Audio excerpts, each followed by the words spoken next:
রমজান মাসে আমি পেয়ারা বিক্রি করি, পেয়ারা বিক্রি করে আমি আমার ঋণ পরিশোধ করতে হবে। আমি শেষ হয়ে যাবো। বাগানের সব গাছ কেটে ফেলেছে দুর্বৃত্তরা। পুরো বাগান জুড়ে পড়ে আছে কাটা গাছের ডালপালা। দেখে কে বলবে কাল সকালেই বাগানটি ভরা ছিল সবুজে। হঠাৎ করেই যেন সবুজে ভরা বাগানটি হয়ে গেছে মরুভূমি। এতে ভেঙে পড়েছেন বাগান মালিক। বাগানটি সফল কৃষি উদ্যোক্তা মাইনুল ইসলাম পারভেজের। ৬ বছরেরও বেশি সময় ধরে ফল চাষের সাথে জড়িত তিনি। ফল চাষের জন্য জাতীয় পর্যায়ে সেরা ফল চাষির পুরস্কারও পেয়েছেন পারভেজ। স্যান্ডেলিনা সো, রূপচর্চায় আভিজাত্য। পারভেজ জানান, আখতারুজ্জামান নামে এক ব্যক্তির কাছ থেকে জমি লিজ নিয়ে বাগানটি করেছিলেন তিনি। কোনো কারণ ছাড়াই বাগানের সব ফল গাছ কেটে ফেলেছেন জমির মালিক আখতারুজ্জামান।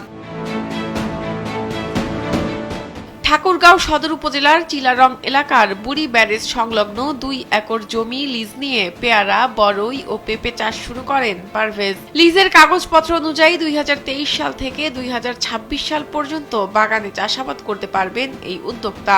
তবে কোনো কারণ ছাড়াই গত ৩০ জানুয়ারি বাগানের সব ফল গাছ কেটে ফেলেছেন জমির মালিক আখতারুজ্জামান। এই ঘটনায় ৬২,৮০,০০০ টাকার গাছ ও ফলের ক্ষয়ক্ষতি দেখিয়ে আদালতে একটি মামলা দায়ের করেছেন উদ্যোক্তা পারভেজ। ওনারা দেখা যাচ্ছে হিংসা করে আমার এই সম্পূর্ণ বাগান, আমার কষ্টের বাগান কেটে ফেলছে। আমি এর সুষ্ঠু বিচার চাই। আমাকে উনি নিঃস্ব করে দিতে, আমাকে পদে বলে দিতে, আমার সঙ্গে হয়ে গেলাম।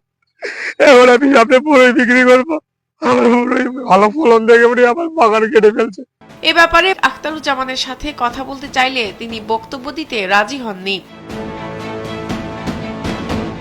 ঠাকুরগাঁও সদর থানার ভারপ্রাপ্ত কর্মকর্তা মোহাম্মদ শহীদুর রহমান জানান, থানায় কোনো অভিযোগ করা হয়নি। তবে কোর্টে মামলা হয়ে থাকলে তদন্ত দিলে তদন্ত সাপেক্ষে প্রয়োজনীয় ব্যবস্থা গ্রহণ করা হবে।